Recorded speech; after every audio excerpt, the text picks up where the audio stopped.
Look, if you run a local business like a moving company, HVAC, plumbing or landscaping or cleaning, you already know that doing the work on site is only half of the job. A lot of business owners understand that running a company takes hard work, but keeping everything organized and making good profit at the end of the month is where the things get tricky. Having built multiple service business, with my biggest one making more than $1 million a year, I want to show you 5 main parts of the business you can pay attention to. So number 1 is marketing. That's how to get calls, track what you spend, look at the lead quality and create winning offers. Part number 2 is sales, our daily call targets, weekly booking rates and rep scorecards. Number 3 is service, our daily 1 to 5 quality score and how we pay workers and motivate workers on an hourly bonus. Number 4 would be accounting, legal and safety. This is a budget numbers, legal, savings rule and truck safety. Number 5 would be customer service. This is how you check unfinished jobs, hold workers accountable, and why paying Yelp ads isn't necessary. And personally, I haven't paid $1 single on Yelp ads. To keep all of this balance, we use a simple framework called the 3-way win. Grab a notebook, hit the subscribe button, that would mean a lot to me, and let's jump right into it. So before looking at the 5 parts, there's a core framework behind it, all of this.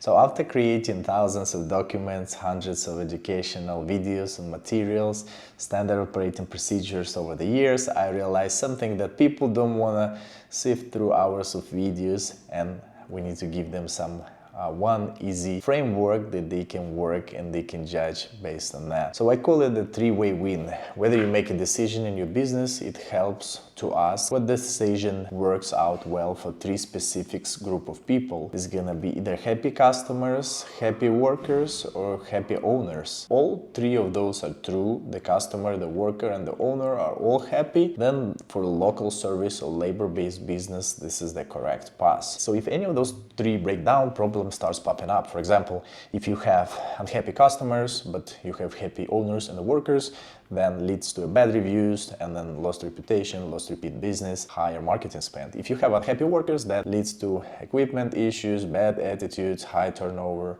and unhappy customers in the long run. If you have unhappy owners, which is very often something that happens in all of the smaller business, where you have a high stress and then you have a business that is not making too much profit, it's making 5 to 10%, and you're constantly running, fixing the fires. So a healthy operation aims for about 25 to 20% net profit, and that's what I call happy owners. So keeping all these 3 things aligned makes every part of your operation run much smoother. So we got part 1 is marketing. The main goal here is getting qualified leads. For a local home service business, it helps to use a mix of different marketing sources and determine which ones are the most profitable. Instead of putting money into random sources and guessing, tracking key numbers every month gives you a clear picture. So the main KPIs you want to track are: KPI number 1 would be cost per impression. So that means what you spend to display your ads in a local area. For example, with a Facebook ads, you can measure your cost per display. It's pretty easy, but let's say if you go offline and let's say you were to put some bandit signs, some yard signs, door hangers, handwritten notes, or any business cards, it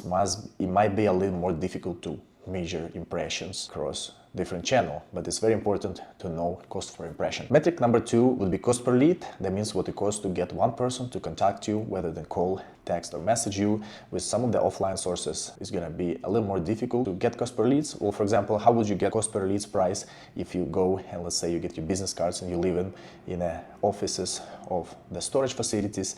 Then you would have to come up with some sort of calculation of measuring how much time would you spend on going to that facility, then approximately put how would you pay the person that you would hire. Let's say you pay them $20 per hour and it take you 500 hours to visit all the storages and leave these cards, and then you want to determine your cost per leads in this example. Let's say if you were to get any Facebook leads, you could just look up what's the cost per lead. So that's why those things are very easy to work with, but we need to know cost per lead. Number 3 would be total leads. We also need to know the total number of inquiries that come from a specific lead source. This is very important because some lead source might not even have volume of leads that we need. For example, in our company, we do get a lot of people who say, well, they call, they say, oh, we're going to find you so many leads, and we pay them something like a fee, and then it turns out that there's no leads in this area. They can find 1 or 2 leads.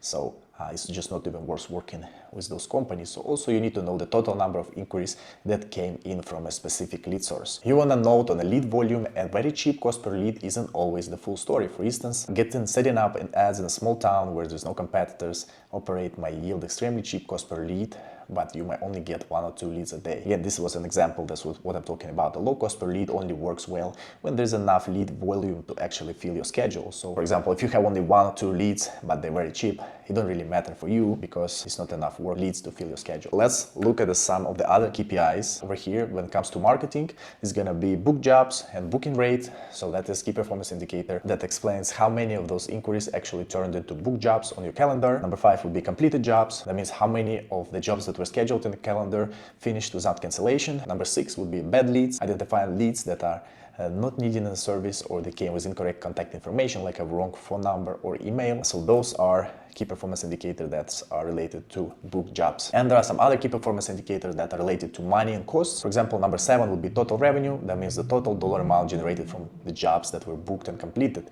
This is a very important metric because it shows which specific marketing source brings you the most revenue.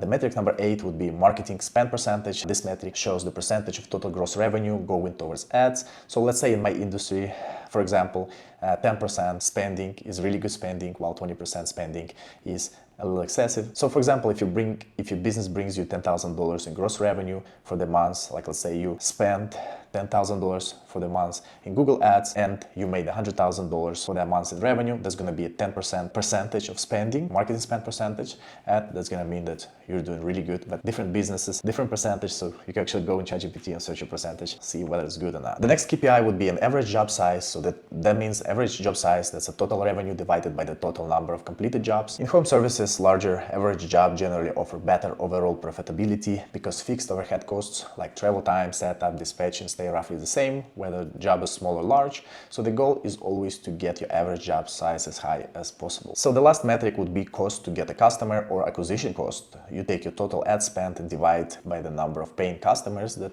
you actually booked. So if you spend $1,000 in ads in months and get 10 paying customers, your cost is $100 to get each customer or $100 customer acquisition cost. Now let's talk about testing, tracking, and tweaking your budget. Running a monthly marketing report is a crucial step in your business, and I've been running every single month for over 3 years this marketing report, and I recommend to run it at any level. Even if you're doing $5,000 in months in revenue, it helps literally at every stage. So at the end of the month, you manually input your numbers into the report to account for all revenue collected by your company, dial in exactly which marketing channel produced each book jobs. So that gives you a full control. A key standard to aim for, you want to keep unknown revenue or untracked leads under 10%. So let's say you want to know where are the 90% of your leads coming from. You can't run effective marketing if you don't know where are your leads and revenue are coming from. Once you see where every dollar came from, you analyze what worked week, what failed, and shift your budget into the winning channels. The 3 months testing rule. There is no set rule on how long to test something, but in my niche, I usually test a marketing source for around 3 months. You don't want to judge marketing source based on seasonality or time of the year. Okay, so I give you a real world seasonality example. Let's say we have a moving company, we take long distance leads, an example. In our business, we buy leads for long distance move going from California to neighboring states like Nevada or Arizona. And if you buy those leads during the off season in winter, it looks like a terrible idea. The lead volume is low, the leads are expensive, and there's too many competitors are fighting over this couple leads, and they barely convert into booking jobs. But if we had judged that lead based only on 30-day or 30 leads, it would be difficult to see the full picture. So we would know that in the summertime there is a lot more work and there's money to be made. So once the summer hits, lead volume spikes and an exact channel becomes extremely profitable for us. So now every year when the summer starts, we'll load a lot of money into this marketing source and make really good profit on this job. Okay, so let's talk about testing and tweaking example. So say your total revenue last month was $100,000. You tested a new marketing source. For example, we take a Groupon or a local discount site and spend $2,000 on giving out discounts. Looking at your monthly report, you see that you brought in very low quality leads and turned out to be a really bad idea. So now you have a clear proof that it isn't a good channel. So instead of wasting another $2,000 next month, I say, oh, Daniel told me wait 90 days before I turn it off.